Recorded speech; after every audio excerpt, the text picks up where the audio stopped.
Hindi cinema में ऐसी कई अभिनेत्रियां हैं जो अपने बूते फिल्में हिट कराना चाहती हैं। गुजरे जमाने में भी ऐसी कई अदाकारा रही।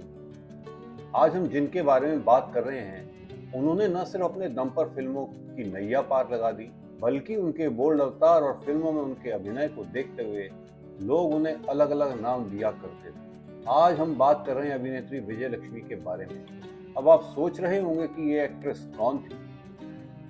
तो आपने सिल्क स्मिता का नाम सुना होगा। विजय लक्ष्मी को लोग सिल्क स्मिता कहने लगे। अगर आप अभी भी इस नाम से अपरिचित हैं तो फिल्म डर्टी पिक्चर में अभिनेत्री विद्या बालन ने जिसका किरदार निभाया था, हम उनकी ही बात कर रहे हैं। वही थी सिल्क स्मिता।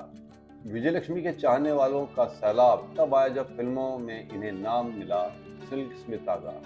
2 दिसंबर 1960 को जन्मी सिल्क ने अपने मात्र 17 साल के अपने फिल्मी कैरियर में ही 450 से ज्यादा फिल्मों में काम करके तहलका मचा दिया था। दरअसल छोटी उम्र में शादी और फिर मारपीट के बाद सिल्क स्मिता चेन्नई पहुंच गई थी और यहाँ वो साउथ फिल्मों की एक अभिनेत्री यहाँ नौकरानी के तौर पर काम करना शुरू किया।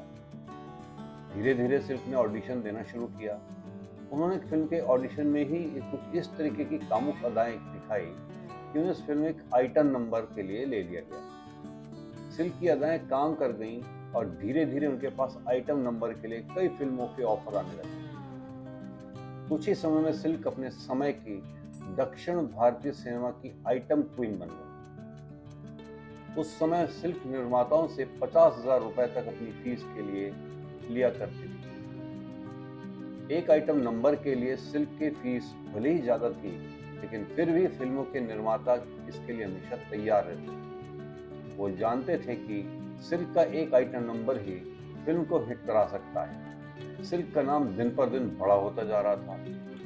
इसका असर यह हुआ कि सिल्क को इंडस्ट्री में आए हुए सिर्फ 4 साल ही बीते थे और इतने कम समय में उन्होंने 200 से ज्यादा फिल्मों में काम कर लिया था। तमिल फिल्म इंडस्ट्री में कमल हासन और रजनीकांत दोनों के साथ सिल्क ने खूब काम किया। सैकड़ों फिल्मों में काम करने के बाद अब सिल्क का कैरियर ढलान पर था।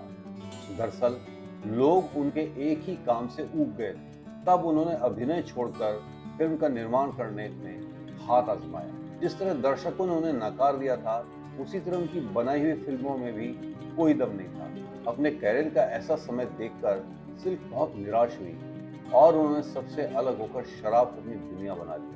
अंत में 23 सितंबर 1996 को वे अपने घर में पंखे से लटकी हुई पाई गई। पुलिस ने छानबीन में उनकी मौत को आत्महत्या का नाम देकर केस बंद कर दिया था।